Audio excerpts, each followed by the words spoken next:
People here, Harlem, they think it's just an area where violence and death is a 24-hour round-the-clock occurrence, man. That's silly, isn't it? These people live here, of course. These people call this place their home. And me, I ain't never been anywhere else. For a lot of folks I know, the situation is the same.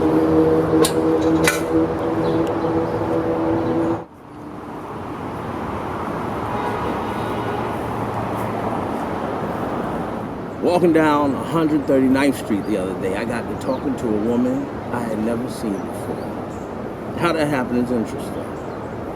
I was on my way to the soup rack when this woman plucked my sleeve. She said to me, "Young man, I'll give you $1 if you give me a hand." Well, I had to look at her because anybody calling me young at this age deserves a second look. So I stopped. I see she was, she had these 2 bags full of stuff. And it was straining. "I'll help you, mama," I said. So we start walking. As we walked, we talked about the neighborhood and all the changes. I done seen so many changes, I don't even remember the half of them, she said.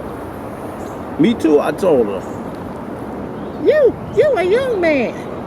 I'm talking about a real change. Now, I told her I had lived in Harlem most of my life. I had to have seen every change. She said, "Hey, how old do you think I am?" she said. Well, I looked at her close. She wasn't young, so I guessed about 80. "I'm 104, she said. Well, I tell you, it almost took my breath away. When I looked at her again, I could see her face had all wrinkles and she had hair growing out of her cheek and stuff. But her ears were big. There's something about when people get real old, their ears look big. 104, I said again. "Yeah," she said. "And in all them years, I ain't never moved more than 6 blocks in either direction." "Well, you got any family?" "Yeah, all passed on. I'm the youngest of 6 girls and over 30 grandchildren." "Well, how you feeling?" "Feel fine. Feel like I can go another 50, 60 years, maybe." When we got to the building, these 2 boys ran over, grabbed the bags from me. She insisted I take the $1 for helping her, so I did. One boy held the door, the other one helped her in. Clearly you could tell that the people in that building treated her like some kind of treasure, and she was. After she left, I just stood there thinking about all the history that had passed through that woman. Everything from the Renaissance period to the Martin Luther King bus boycott, the Wright brothers getting their plane off the ground, men landing on the moon, and in all them years, she had never been more than 6 blocks in either direction. Ain't that something? Feel fine. Feel like I can go another 50, 60 years, baby. Ain't that something?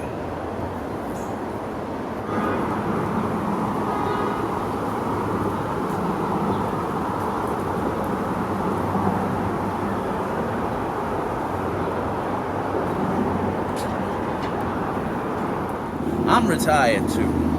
They call me the flower man. Actually, I don't grow too many flowers, 1 or 2 over there.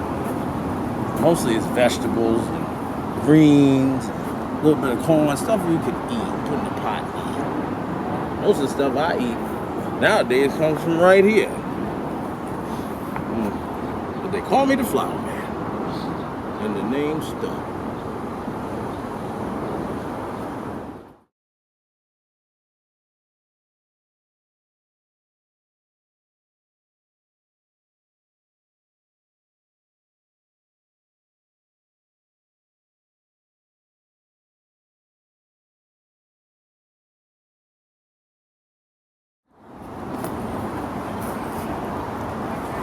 This gardening thing, I didn't start out being a gardener. This came to me late in life. When I worked, I was a traffic manager for a company in Long Island. I kept that job for nearly 20, 30 years. My wife, Claudette, she was a cook. But she worked for the phone company for most of her days until she got sick and passed on. We didn't have any kids. But I had a couple of nephews that come by and see me from time to time. This garden thing, I don't know, it started. The lot was sitting empty. And they were throwing garbage over here. It was stinking up the neighborhood. So a bunch of us decided one weekend we were going to all get together and clean up the mess. So we petitioned for permission for the city to let us grow here. Well, the city said they had plans for putting up some kind of community center. And we can use it as a garden until they was ready. That was 11 years ago. So we picked off some places and we began to plant things. They said I had a natural green thumb. I don't know. I just know that since I retired, this is where I spend most of my time. Winter or summer. Now people say you should talk to plants, but I ain't started doing that yet. I ain't crazy. But I do like to think of them as my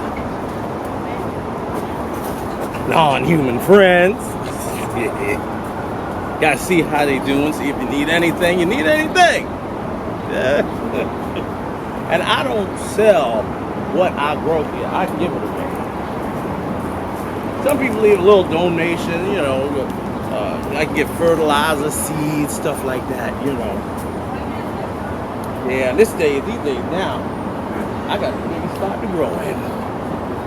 They even got a little copper sign over there that say Lester's Garden, where magic food grow. They put it up there on my birthday. They even had a little party on the board. Yes, they did.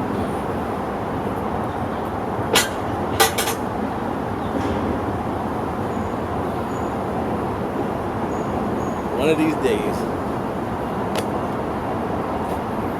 they're going to put a building over this spot.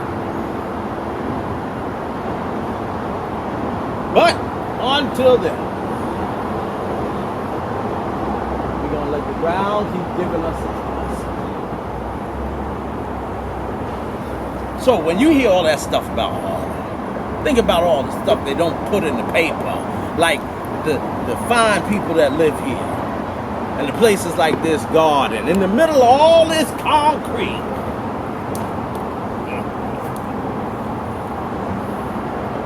Don't y'all tell nobody I'm talking to y'all. But you girls looking fine. Getting a whole lot of sun.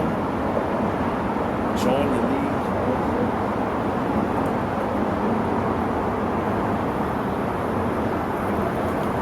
Y'all keep up the good work, yeah?